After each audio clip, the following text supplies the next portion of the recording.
this week. This country has a new Knight of the Realm, and it's our very own David Harrison, the founder of True Potential. In 2000. Matter? Why would it matter to a client to be thinking about inheritance tax? It's probably not a lot of them don't realise like a pension is outside of your estate, and they'll go a light bulb moment. They'll go, okay. Yeah. So I have this big thing. It's quite an easy process to pass wealth on tax efficiently, and legacy planning really is best done within a pension, and it's by far and away the best asset to do that with. Like I'd actually a funny anecdote I had from when I was back in the day when I was doing my training. A lad in my class asked if a dog would count as a under estate. That was accurate. But what did you pick up this week from what the Bank of England said, and what did they do actually for anybody who missed it? Yeah, absolutely. So Neil's still here. Craig's still here, and Chris, you've let yourself go in the last few seconds, haven't you? Blimey, goodness me. So the reason this is close to my heart, my little nephew Joe was diagnosed with cancer in December last year. So he had...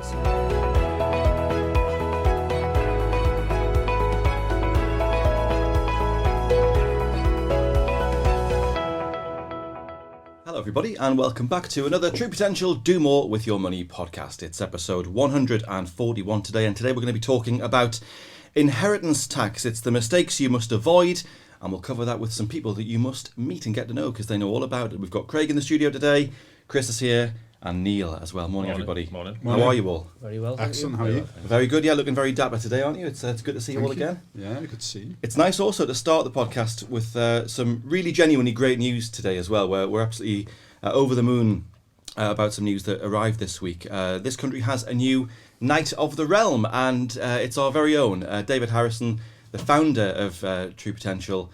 In 2007, our chairman received the knighthood this week, so we're absolutely all delighted for David and his family, or Sir David, of course, I should say. It's absolutely thoroughly deserved. I think we would all attest to the fact that David's had a long and illustrious career in business. He's set up many successful businesses, this of course being the most recent one, but there are many more to his credit as well, and he is genuinely somebody who puts an awful lot back in to others who are less fortunate, so through his work in education and social mobility, and I can think of nobody more deserving of the knighthood than Sir David. And it's maybe a measure of the man that right now he's not putting his feet up. Right now he's actually overseas setting up the very first Harrison Centre for Social Mobility, a school basically, in another country. He's already set up 4 in the UK, and right now he's overseas setting up the 5th. And as I say, I can think of nobody more deserving. I think we're all absolutely delighted for David and his family, aren't we? Absolutely, fantastic, yeah, great achievement. Great news. It is a fantastic achievement, and we can't wait to see him and celebrate with him in proper style. I'm sure you'll all want to send him a message and drop him a line, so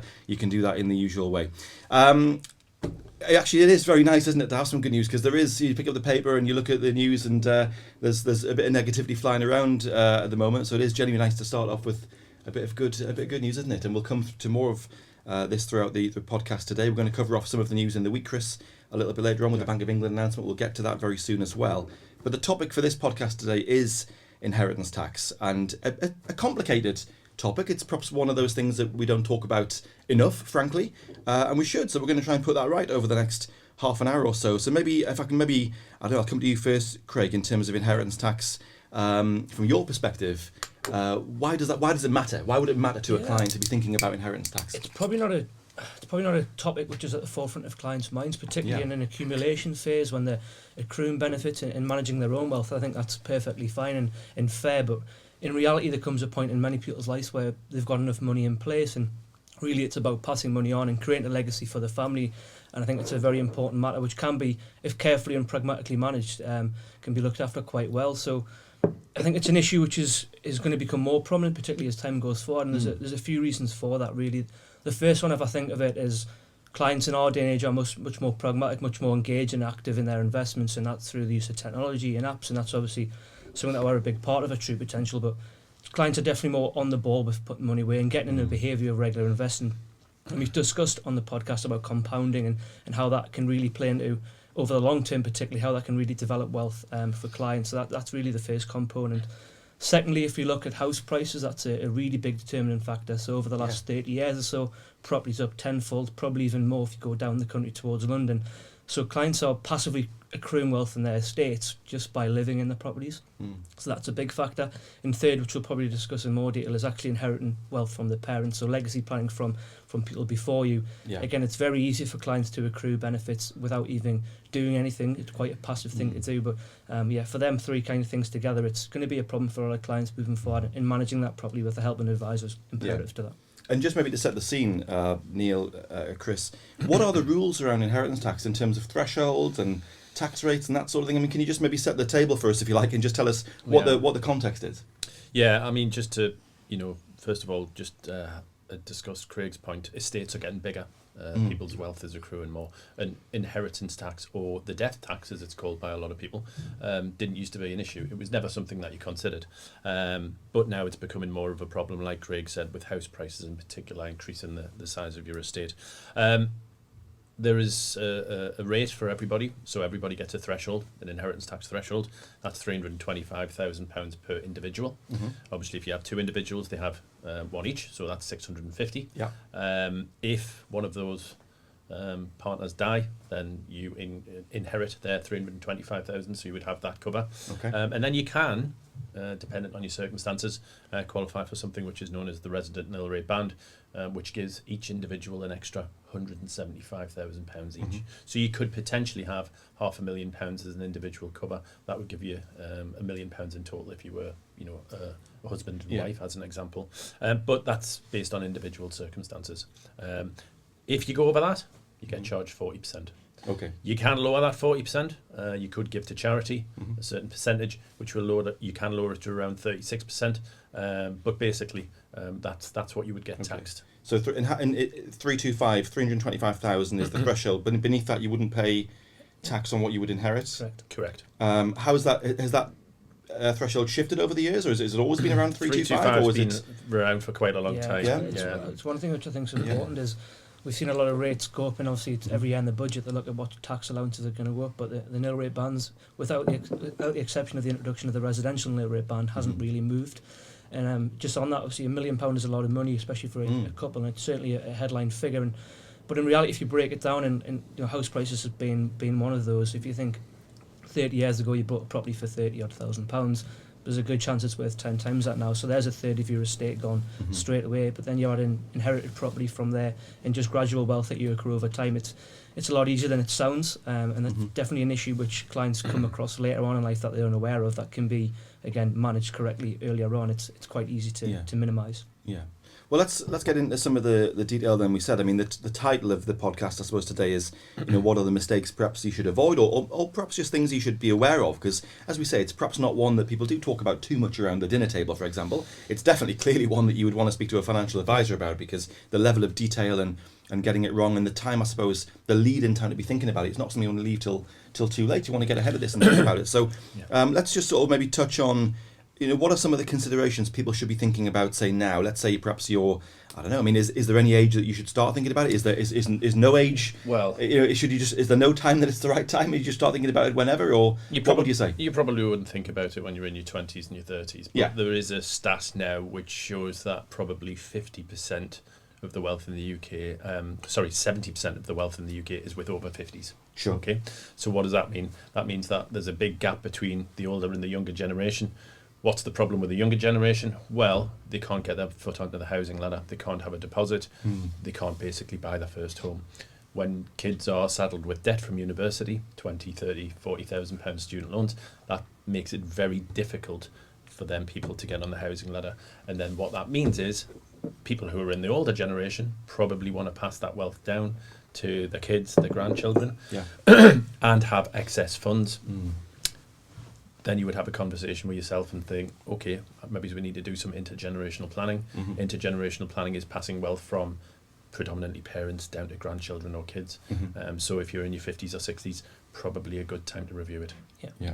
You'd agree with that, I guess? Yeah, 100%. I think it's important as well to cover what actually is your estate and what forms part of that. I'm sure we'll go on to discuss. Well, let's get into that now. Let's maybe break it down into, if you like, people in the 50s and plus who've if you like got that wealth, and we'll talk later on about the beneficiaries of that and some of the considerations they should have. But let's get into some of that detail now. Yeah. Chris. So in estates, again, the easiest way to describe a net estate, what you call it, to use a more technical term, is any asset which is personally owned inside your estate. Now, that doesn't include pensions, which is a big thing which we'll probably discuss in a bit more details. But typically, it's any asset which is personally owned inside your estate. So that's houses, cash, even collections, anything like that. Actually, a funny anecdote I had from when I was back in the day when I was doing my training, a lad in my class asked if a dog would count as under estate. I had an expensive dog. Unfortunately, dogs are... An expensive dog? Apparently, but apparently dogs are perishable, as we all know, unfortunately. So they don't account for your estate. But again, there's a lot of things that go into what forms people's estate, but it's just any asset which is owned personally, with the exceptions of pensions and more technical things like trusts and AIM, but we'll cover them off another time. Well, let's talk a bit about... Would the dog collar count, by the way? The dog collar's not perishable. You've got a really expensive dog collar. I assume it probably would. I assume that would probably pass.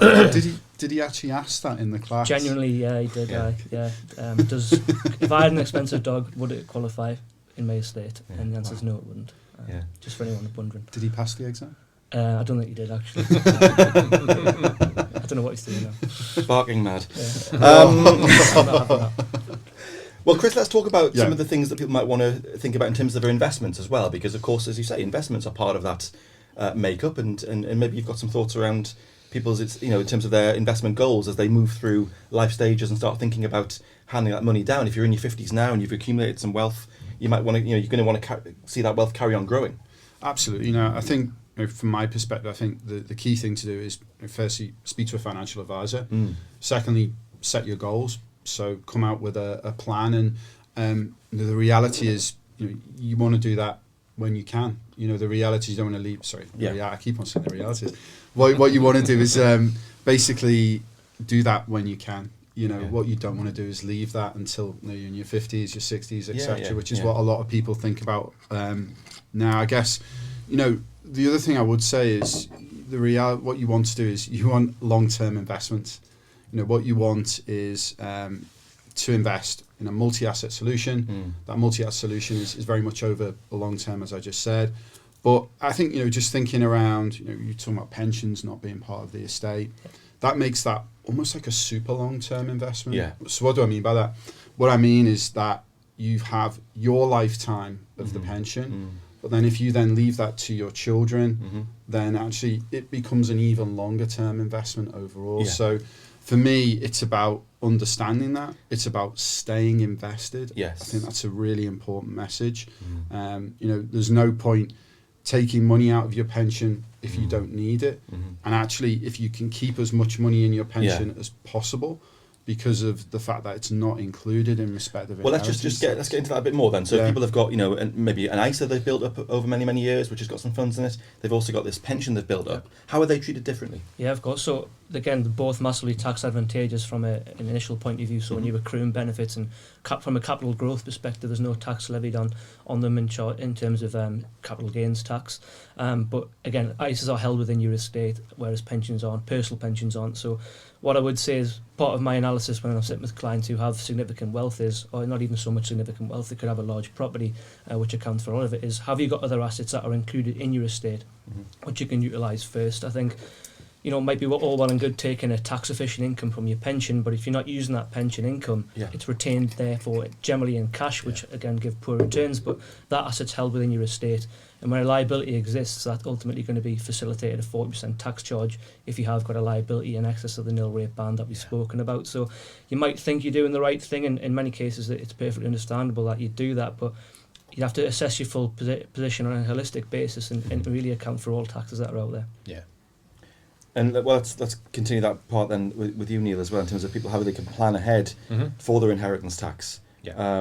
Particularly thinking about pensions as well. But what would be some of your thoughts then from a sort of advisor point of view to a client? Well, just, obviously reiterating what Craig said, a lot of people firstly don't know that the pension is outside of their estate. They would think that the members would have to take some money out, maybe the tax-free cash, but like Craig said, if you don't have a requirement for your tax-free cash, then don't take it out. You can structure your payments more tax efficiently moving forward. The great thing about a pension being inside, or your money being inside a pension, is that if you are close to one of those IHT or inheritance tax limits and you think, I'm going to pay that and I've got 400,000 in my pension, keep it in your pension. That's not going to be liable for inheritance tax, but also really important for intergenerational planning. So now, if you have money left in your pension, when anything happens to you, You can pass it to your loved ones. And myself and Chris did a webinar to our central clients yesterday. We were talking about the benefits of intergenerational planning and why it's really important to keep it in that pension wrapper. So let's say a policyholder passes away, they've got £400,000 in the pension. On their beneficiary form, they wish to leave it to their son and their daughter, maybe it's 50% each of that fund. The options are that person, the son and the daughter, can then take an income from that pension. And also they wouldn't be levied with the tax bill on their father's or their parents' estate at 40% for inheritance tax, because it's still in that pension. So it's really important to keep it in the pension. A lot of people die, their pension gets given to the kids, and then that basically gets given to the kids. And if the policyholder dies pre-75, the pension fund is given to the kids tax-free. If they take a lump sum, it's tax-free. If they take an income, it's tax-free. If the policyholder dies post-75, they still get the whole of the fund. However, if they take a lump sum or an income, it's taxable at the marginal rate. So it's really important that we tell clients that message. And what the message is with regards to pensions is, have a look at who's is your beneficiaries on your pension. Review it. If you want to change it, it's easy to do.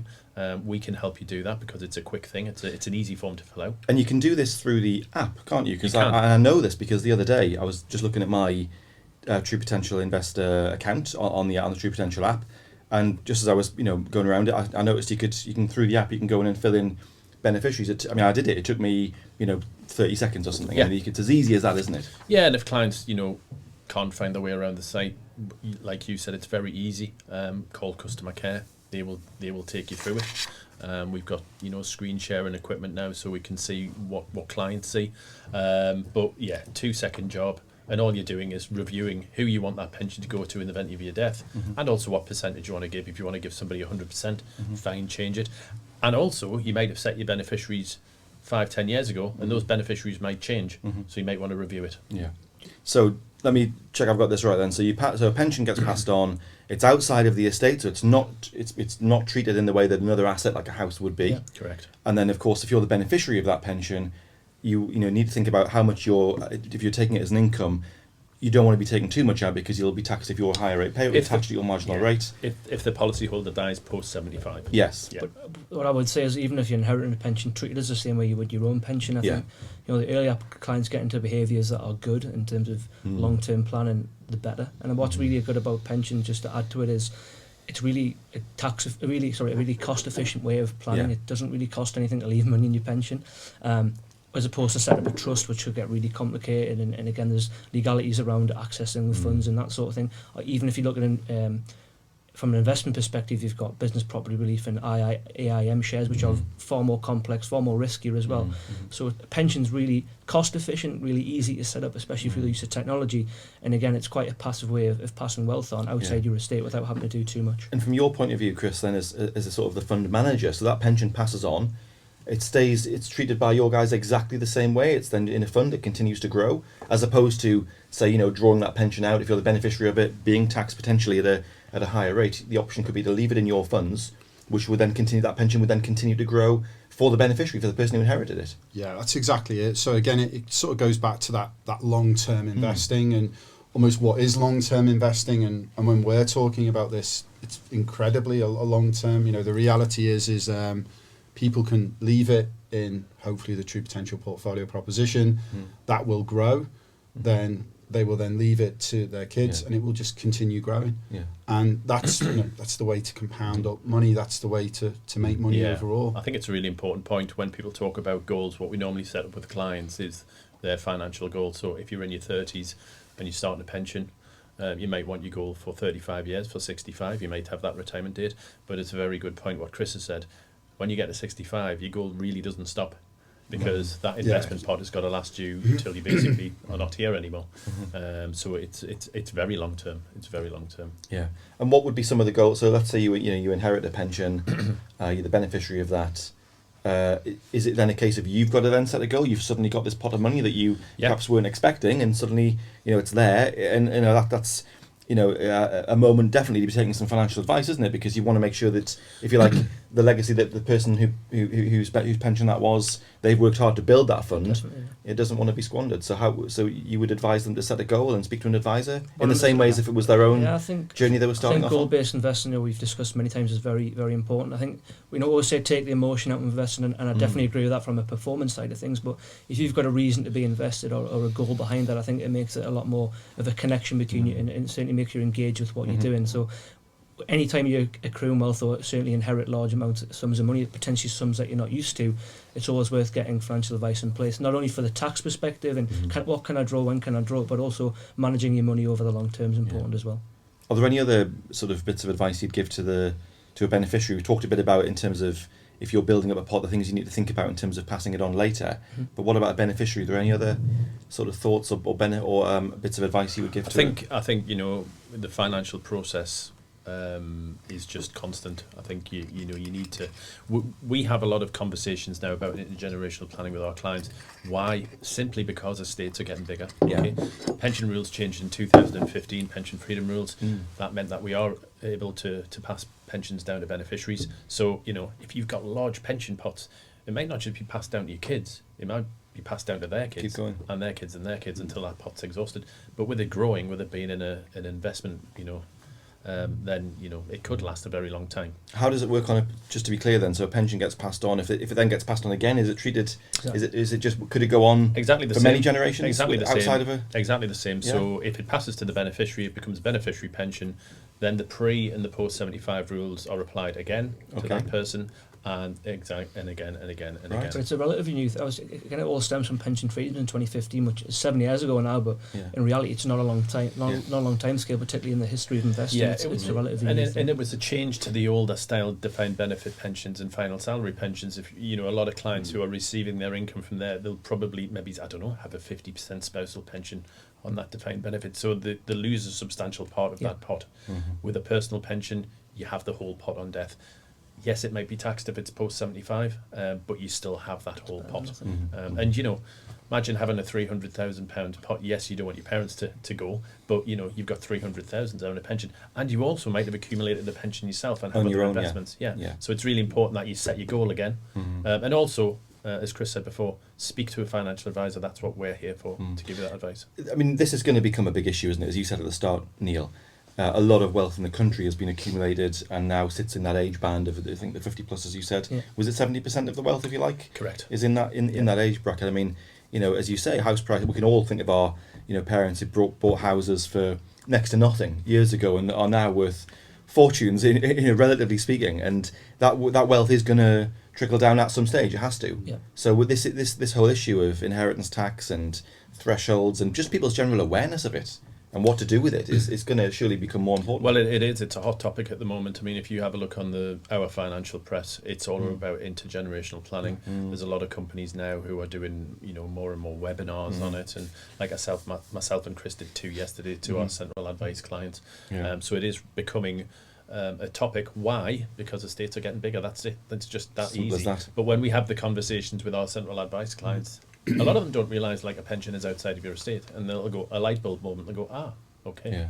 So I have this big pension, but as long as I keep it in the pension, I'm close to the inheritance tax limit, but I'm not really, because I've got 400,000. Do you think people think more about there's a bit of a tradition in Britain, I suppose, isn't there, about owning your own home? Not a lot of other European countries, it's not quite as the thing, and perhaps we think about passing the house on. As long as I get to pass my house on, but perhaps we don't think about pensions, and in many ways, the pension could be there could be more assets in or more funds in the pension than the value of the house. Yes. I think as well, if you're looking at passing houses on, it can get complicated. You've got a lot of administrative background behind that. When you spoke about how easy it is to pass pensions on, simply fill in your beneficiary form, and it doesn't have to go through all the normal rigmarole of probate and that sort of thing. It's quite an easy process to pass wealth on tax efficiently, and legacy planning really is best done within a pension, and it's by far and away the best asset to do that with. Yeah, and especially when you see what I think it was Nationwide said yesterday about potentially house prices dropping by up to 30% over the next year or whatever. I mean, it's just crazy, isn't it? But I mean, the investments that you're managing, Chris, I mean, they're growing, and I mean, you'll have the figures, I'm sure, of what the performance of your funds have been since you started in 2016 with the True Potential portfolios, and it's great. Then the performance is great, isn't it? And the annualized return every year is good. Yeah, absolutely. Now, if I think of City Aggressive portfolio. Annualised return, this is actually just up until the end of October, be around about 7.3% per year. I know that because I'm in it. You're in it? And I've checked, and I made sure I knew that, and I knew it was, I mean, there you go, 7% annualised every year. And that's since after started. fund charges After as well. fund charges, yeah. And that's after actually what we've seen this year as well. So obviously it's been Yes. a pretty tough year for investment return, but still the long-term track record is very much intact. Yeah, exactly. Well, let's maybe get into some more of the financial news of the week. I mentioned the Bank of England, or I mentioned Nationwide, and some of their forecasts, but the Bank of England's been out this week again, have obviously changed interest rates and gave a bit of a forecast or their thoughts on how the next couple of years could look. And we should know that forecasters are pretty, it's a moving target, and I don't know how many forecasts ever actually become true. There's plenty of forecasts around for all sorts of things, but a bit like the weather, they're not always accurate. But what did you pick up this week from what the Bank of England said, and what did they do actually for anybody who missed it? Yeah, absolutely. So the first thing to say is they've raised interest rates. Yeah. So yesterday they raised interest rates by 0.75%. So it's the most aggressive rate rise that we've seen since 1989. Okay. So we're much more used to interest rate rises of 0.25%. Yeah. Why have they done that? It's because inflation is at 10.1%, and what they're doing is they're raising interest rates to try and cool demand, which therefore cools inflation. If you look at the minutes that came from the MPC, basically the vote was 7-2, so 7 were in favour, 2 weren't. The 2 that weren't wanted a smaller rate rise, so one of them wanted 0.5%. So they were all in favour of a rise, just the difference was on how much? Exactly, that's it. I think probably the most important takeaway from it is that the Bank of England said that the market's pricing of where the UK base rate gets to is wrong. So if you look at market pricing of where the UK base rate is, it peaks out next year, and it peaks out around about 5%. And what Bailey came out and said was actually that it's going to come in lower than that. So for us, that signals interest rates now are at 3%, so they were at 2.25, they're now at 3. That signals that actually from a rate rise perspective, we will see more rate rises to come, but maybe not as aggressive as what we've seen this time. And certainly as we move into next year, I'd expect interest rates to peter out at those levels. So if we look at what happens in markets, FTSE's actually up this week. So FTSE 100, it finished up yesterday, it was up about 0.7%. It's up around 2.5% on the week. Something else that's quite interesting is China. And China have hinted that zero COVID is going to potentially end next month. Okay. That's a really, really big thing. So obviously what's been happening in China is, if someone's found with COVID, then basically they kind of lock down the whole city. Obviously that's very, very bad for economic growth, as you can imagine. If you look, Chinese equities are up around 7% on the week. And probably the other thing that happened is just again around interest rate rises, which is in the US, the Federal Reserve also raised interest rates by 0.75%. So everything that is driving what is happening in markets now, maybe with the exception of China, is very focused around inflation and how central banks deal with that. But in general, the Bank of England statement was quite gloomy around the UK economy. Why did they do the big jump now then? I mean, you've said they've done 0.25% increases. This is now 0.75. Why the big jump now? I think the reality is we have this phrase that they're behind the curve, i.e. they should have started earlier. And you've got inflation at 10.1%. You've got a Bank of England target at 2%. That's quite a big difference between the two. Yeah. And the reality is that they need to do something to try and stop that. Yeah. They need to do something to try and bring that level of inflation down. I think what you are seeing is actually inflation is starting to come down. So if you look at certain prices, so things like commodity prices, used car prices, you're starting to see signs of disinflation come through. Yeah. And also it's a lagged effect. So when they raise interest rates, obviously inflation just doesn't immediately come down. It takes time to come down. So in that sense, I think they needed to be aggressive with inflation so high. But I think it's really interesting that they've come out and they've said, actually, do you know what, markets, you're not pricing this correctly. and actually we're going to potentially come in lower than what you think, which I think is a good thing overall. Yeah. Thanks for giving us the reality on that. You can tell I've said the reality is so many times. I've been desperately trying not to say it. We never noticed, Chris. Yeah. 10. Is it 10 times? I don't know. Who's counting? Yes, so I mean, interest rates, they are where they are. There's a lot of volatility around, but I mean, look, don't you just think after we've had a year of this now? Yeah. Don't you just think the best thing to do is just to stay in your seat and stick where you are, and in a way not react to? I mean, you mentioned interest rates at 3%. Yeah. Historically, that doesn't. I mean, in the last 10 years, that's a lot. But actually, going back further, 3% doesn't. Would be low. Are we not just where interest rates, if you like, kind of should be? Yeah, I think that's right. I think for me, if there are any clients out there, which I'm sure there are, that maybe have been reading the news around the Bank of England, and it's making them quite nervous.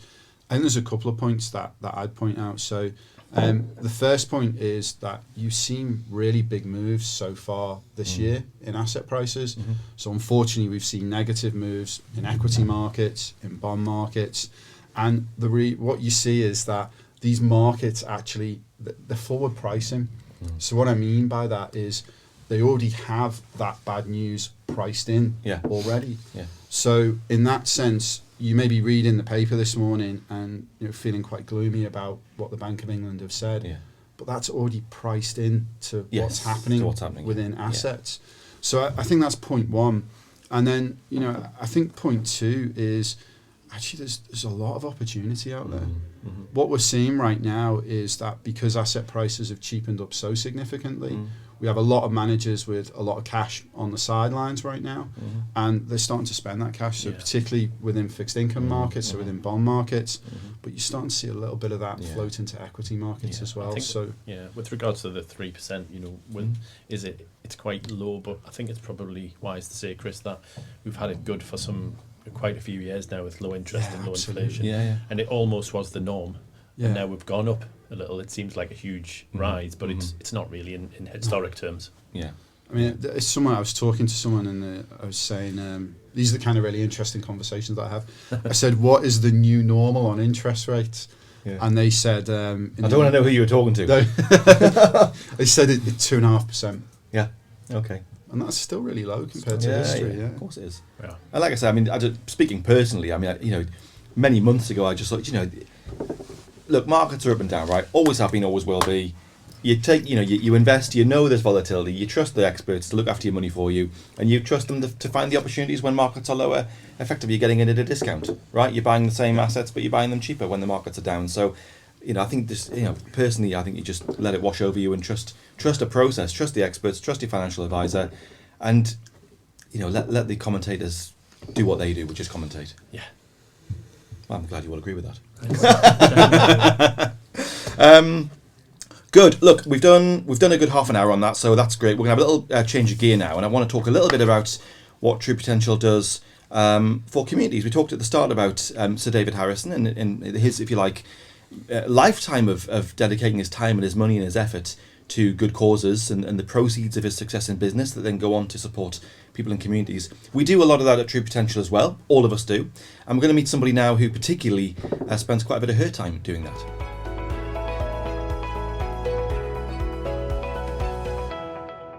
We're back in the studio, joined by Neil still here, Craig still here, and Chris, you've let yourself go in the last few seconds, haven't you? Blimey, goodness me. Only joking. Anna's joining us, and we want to talk to you, Anna, because you're particularly doing something great for charity this month. But before we get into what you're doing, just tell us, if you would, at True Potential, we have a staff-nominated monthly charity. We've done this for quite a long time now. Yeah. And why is it that we do that? What is it about the company that makes us want to do every month someone else picks a charity, and what do we all do? How does it work for people who perhaps don't know? Each month, somebody nominates a charity that's sort of close to their heart, so that everybody behind or who works here can get behind that charity, and just kind of push it forward and raise as much money for a variety of charities. Yeah, and the company doubles the amount that's raised, so typically we raise several £1,000s every single month for different good causes around the country. And this month in November, you particularly have put a one particular charity forward. So tell us a bit about the charity, who it is, and why it's close to your heart, and what we're going to do for them. Yeah, so the charity that I've put forward is Children's Cancer North. Basically, they're based in the RVI in Newcastle at Ward 4 and 14, and they help children and families with a little one that's been diagnosed and is going through cancer treatment. Yeah. So the reason this is close to my heart, my little nephew Joe was diagnosed with cancer in December last year. So he had some of his kidney removed and he's went through 33 weeks of chemotherapy. But thankfully now Joe's been able to ring the bell and he's finished his cancer treatment. But Brilliant. Basically the doctors and the nurses and everybody at Children's Cancer North were always sort of there to help if we had any questions. Just having that kind of support system behind us was really, really helpful. That's the reason why I put the charity forward. Brilliant. Oh, it's fantastic. And this month we're all going to be chipping in and raising some good money for the great guys and girls down there as well. And as I say, the company will double that. Maybe we can even put the link on the screen at the end or during the podcast. There's a Just Giving link that we can flash up there, and you can click on it, and we'll put it in the comments, and you can donate if you want to as well. But we do a lot of this, don't we, Neil and Craig? I mean, we do this every month, and perhaps we don't, rightly so, we don't, if you like, sort of shout it from the rooftops, because that's not what charity is about. But I think it's worth mentioning that we do every single month, and we've done this for many, many years now, is raising many, many thousands of pounds on top of what the business does as well, and on top of what the Harrison Foundation does. Everybody always gets behind it, and we have some good fun doing it, don't we, as well? Yeah, definitely. I think as the business has grown, we've got more people here. I think if a lot of people donate a little, it can make quite a big difference to a lot of good causes. And I think having somebody in the office who represents that cause or certainly is motivated by that cause and shares their story or how that's impacted their life, it gets everybody else on board, and everyone kind of buys in and chips in, and it's definitely a big effort from everyone. I think we've all been involved at some stage. It's sort of come across in lockdown. I think we decided that we wanted to do a lot of work for charities. We do a lot of work with the Sunshine Fund. There was a lot of us, 16 me included, that ran the Great North Run. I think Anna did the Great North Run as well. You did the Great North Run, didn't you? I did it for the year before. Yeah. So, we raised a lot of money for that charity. Over £20,000. Yeah, a lot of money. And I think, obviously, if you have a look on Anna's link for the charity this month, there's a hell of a lot raised already. So we're giving it a lot of awareness, and I think, it's great that we continue that on. Yeah, I mean, you mentioned Sunshine Fund, over 20,000. I think the last October's charity of the month was a great charity called Speed of Sight, and I think we raised many thousands of pounds, over £6,000, I think, for Speed of Sight, and obviously we're going to go again this month for the Children's Cancer charity, Anna, that you've put forward. Yep. And you do a lot of this, don't you? Because I see on your social media, you're always doing runs and doing great stuff. I mean, tell us a bit about why you do all that. Basically, I think while Joe was going through his treatment, I felt like a little bit helpless. And really doing this, I wanted to try and push myself out of my comfort zone and try and just, kind of raise awareness with it that way. So the first one that I'd done was the Kielder Marathon, which was at the start of October.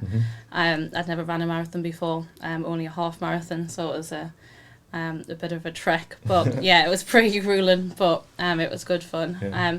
The other two things that I'm going to be doing is a bungee jump and a skydive. Oh, right. Off what?